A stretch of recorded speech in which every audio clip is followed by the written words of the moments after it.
मेरा प्रश्न है कि पाप कौन करता है, शरीर या आत्मा? अगर शरीर तो इस देह का क्रम हम अगले जन्म में क्यों भोगते हैं? 3 शरीर है।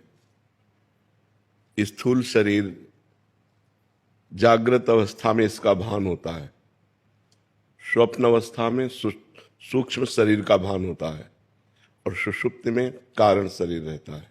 और इन तीनों शरीरों को जो संचालन करता है वो आत्मा है, उसके प्रकाश से संचालित होते हैं। और वो भ्रमवश अपने को शरीर मान बैठा।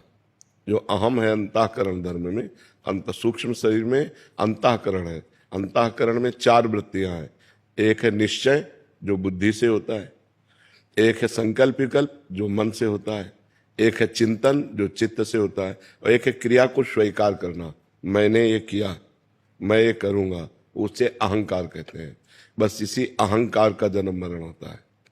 जो आत्म तत्व है वो इस अहंकार में तन्मय हो गया है, तो स्थूल शरीर छूट जाता है, सूक्ष्म शरीर, कारण शरीर और आत्मा उस अहंकार को लेकर के।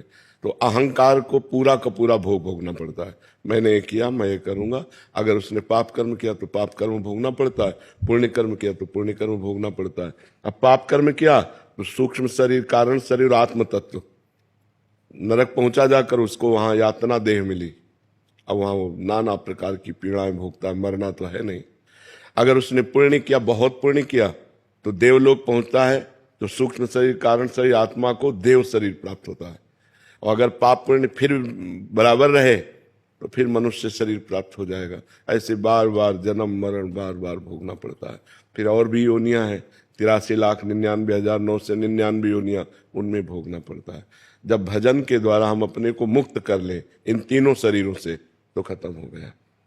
न कारण शरीर, न सूक्ष्म शरीर, न स्थूल शरीर, मैं ये नहीं हूं, ये ऐसे पता नहीं चलेगा, ये भजन से पता चलेगा।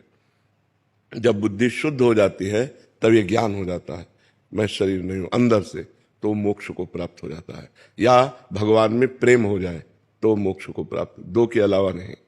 या तो ब्रह्म बोध हो जाए, स्वरूप बोध, और या भगवान से प्रेम हो जाए तो जीव का निस्तार हो जाता है। अन्यथा ने बार बार कितने दुख भोगने पड़ रहे हैं। मनुष्य शरीर में कितनी समस्याएं हैं। अच्छा, हर चीज हम सुलभ कर रहे हैं, लेकिन मरना है, सब छूटना है। भारी समस्या तो ये है। मेहनत करके मकान तैयार कर रहे हैं, बैंक बैलेंस कर रहे हैं, पत्नी पुत्र परिवार सजा रहे हैं, और 1 मिनट में उजड़ गया। 1 मिनट में एक्सीडेंट हुआ, पूरा परिवार मर गया, या अपना शरीर छूट गया। क्या हाथ लगा? कुछ हाथ लगा नहीं। बड़ा धोखा है। इसलिए नाम जप कर ले, वही सार्थक है। जो भगवान का सुमिरन है वही साथ जाने वाला है, अन्यथा यहाँ सब कुछ छूट जाएगा, सब कुछ छूट जाएगा। बुद्धिमान वही है जो भजन कर ले, अध्यात्म में चल ले। अगर अध्यात्म में नहीं चला तो व्यर्थ जीवन चला जाता है। मानो खूब कमाई की, लेकिन सब कुछ यही रह गया ना। अब पीछे जन्म में आपका क्या क्या था, आपको कुछ पता है क्या? कोई हेल्प है क्या पीछे जन्म की? जो हमारे कर्म है उन्हीं को भोगना पड़ रहा है, दुख और भोगना पड़ रहा है, पीछे के जन्मों का कर्म भोगना पड़ रहा है। क्योंकि शरीर बदलता है, स्वरूप थोड़ी बदलता है। तो भोगना तो सूक्ष्म शरीर, कारण शरीर और आत्मा को होता है। समझ रहे ना? जो आत्मा देहाभिमानी बन चुका है उसी को भोगना पड़ता है। अहंकार विमूढ़ आत्मा कर्ता हमिति मन्यते, मैं करता हूं तो कर्ता को भोगना पड़ता है।